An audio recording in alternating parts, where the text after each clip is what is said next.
Well, thanks very much. This will be a short press conference for reasons that are obvious for those of you who are travelling with us to Tokyo.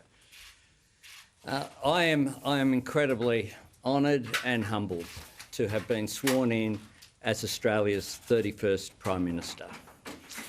Australians have voted for change, and my government intends to implement that change in an orderly way.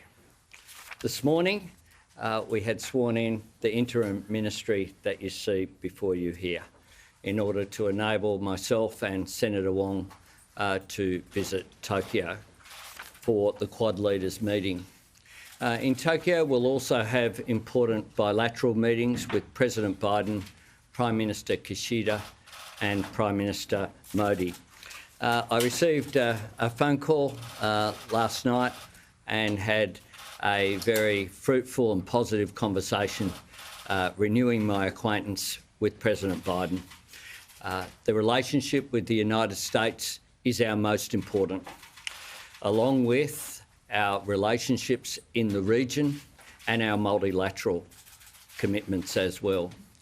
So the meetings that we will have, not just with the United States, but importantly with our hosts in Japan and India, are going to be very important in a good way to send a message to the world that there's a new government in Australia, and it's a government that represents a change in terms of the way that we deal with the world on issues like climate change, but also a continuity in the way that we have respect for democracy and the way that we value our friendships and long-term alliances. The caucus will then meet next Tuesday. We will then have a swearing in of the full ministry next Wednesday morning, and then I'll convene the first meeting of the new ministry. We just had an informal meeting of this group.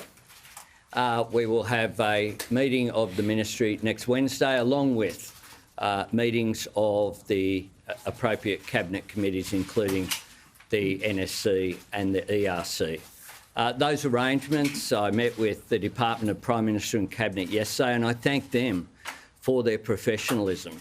It was a reminder, as a former Deputy Prime Minister and Minister, of how valued our public servants are. We won't be sacking public servants either. We'll be valuing public servants and respecting them.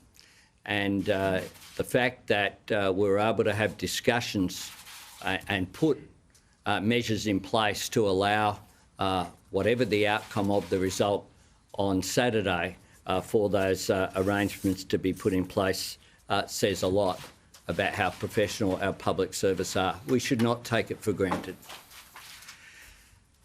We will return on Wednesday and set about implementing our agenda that's received the endorsement of the Australian people, our National Reconstruction Fund, our Powering Australia plan to deal with the opportunities that come with acting on climate change, our full implementation of the Respect at Work report recommendations, affordable childcare, fixing the aged care crisis, strengthening Medicare.